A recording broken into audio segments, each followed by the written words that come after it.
Well, AJ, I mean, here we are, the next chapter, ready to start straight business, as you told me. I mean, what have these last couple months felt like with the merger, transition, and everything else?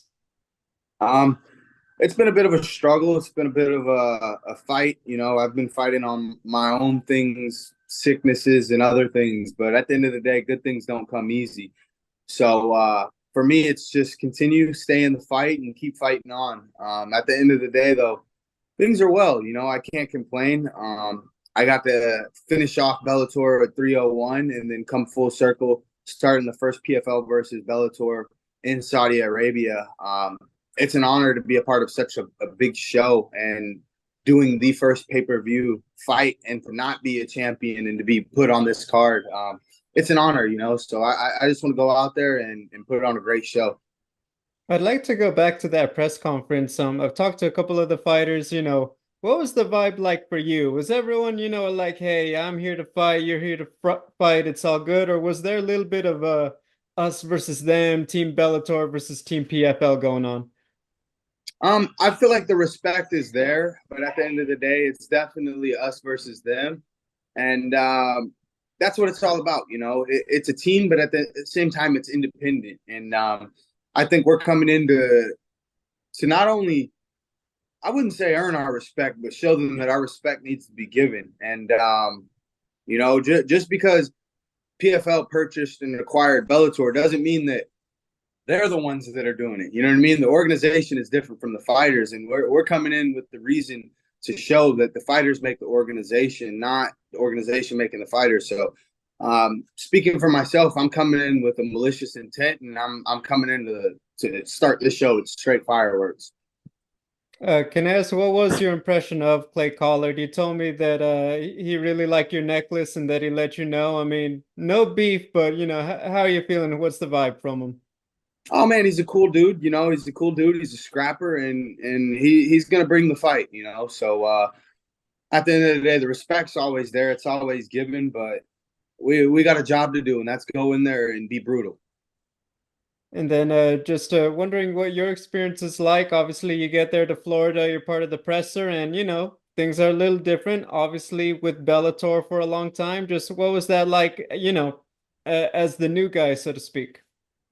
Um, for me, yeah, I know I'm the new kid on the block, but I'm the new kid on the block with all the drip and all the sauce that everyone wants to look up to and be like. So for me, it's I walk in the room and my presence is known.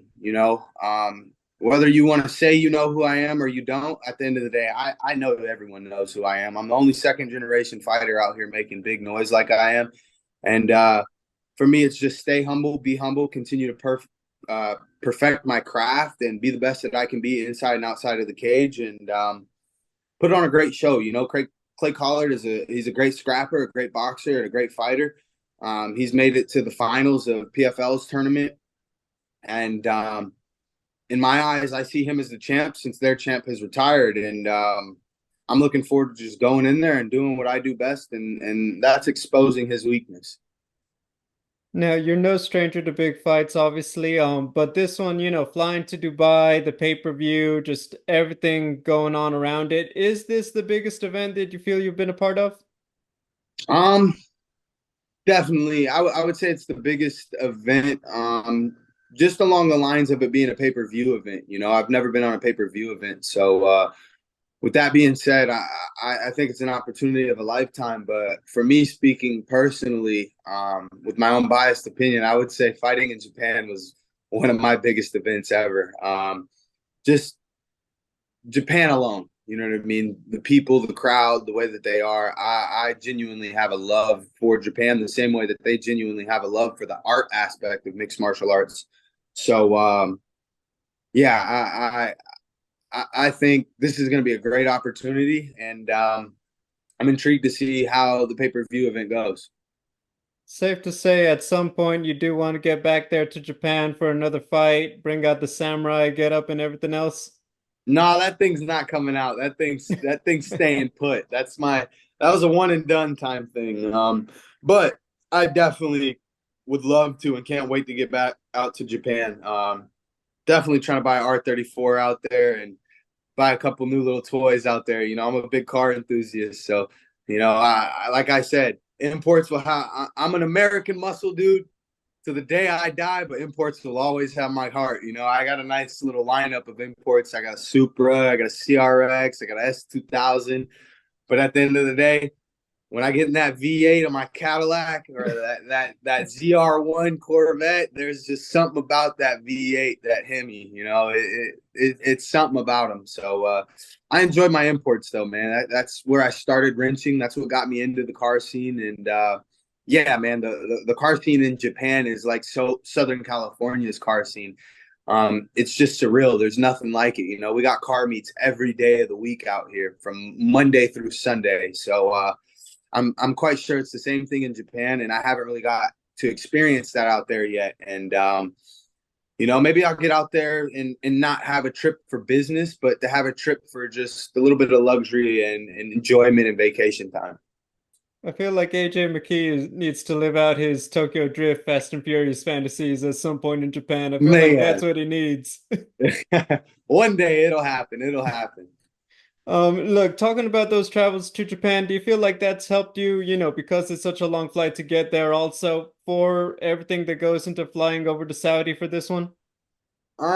Definitely. Japan was definitely by far the longest flight that I've been on thus far. So looking into this 18-hour flight to Saudi, man, is it's not enticing at all. But at the end of the day, I'm gonna do what I gotta do. I'm taking a couple of extra days to get out there early, to get acclimated, get adjusted, get acquainted with the time zones and certain little things like that. And then let's ask a little bit of the future. This event happens in February. They have a regular season that starts in April, potentially more pay-per-views later in the year, the Bellator series later in the year. What are your plans? Are you thinking about trying to get into that regular season in April? Do you feel like you might be more suited to the one-off events? What are you thinking? Definitely. I'm always geared up for a tournament and $1 million in that bank account. So it's not really up to me, but it's snowing in Big Bear right now, and I'm not able to go snowboard. So as soon as this fight's over, don't call me. I'm going snowboarding.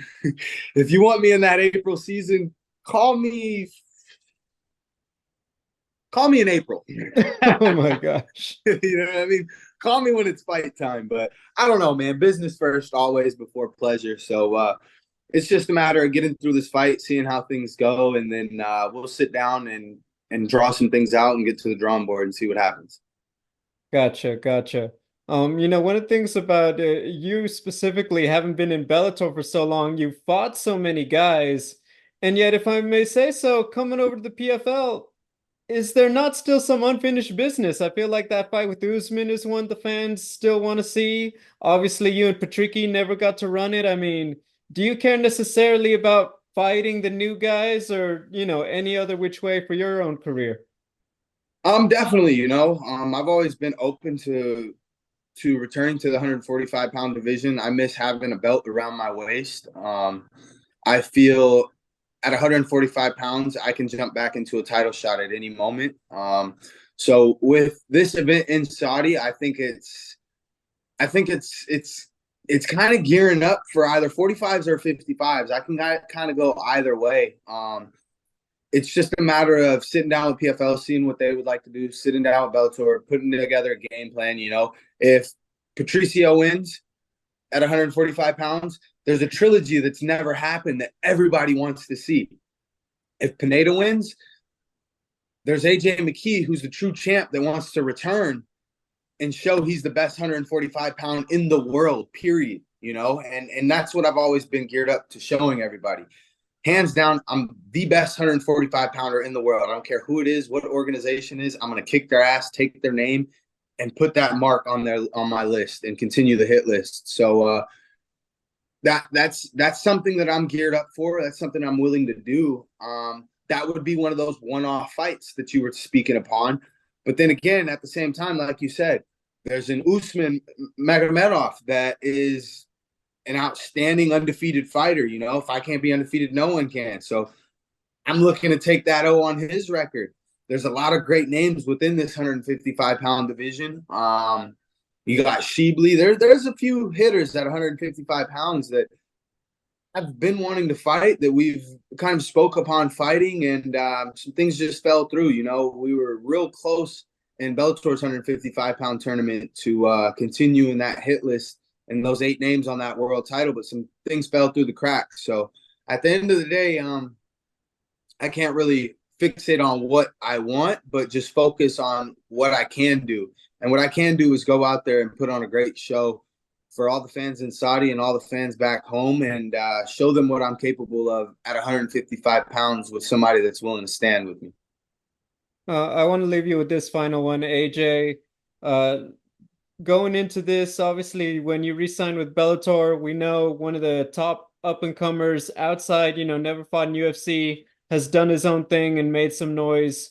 If you could predict right now what you would like to accomplish now with this new platform of the PFL, just system, what does AJ McKee want to do with his career? If he could map out the perfect story.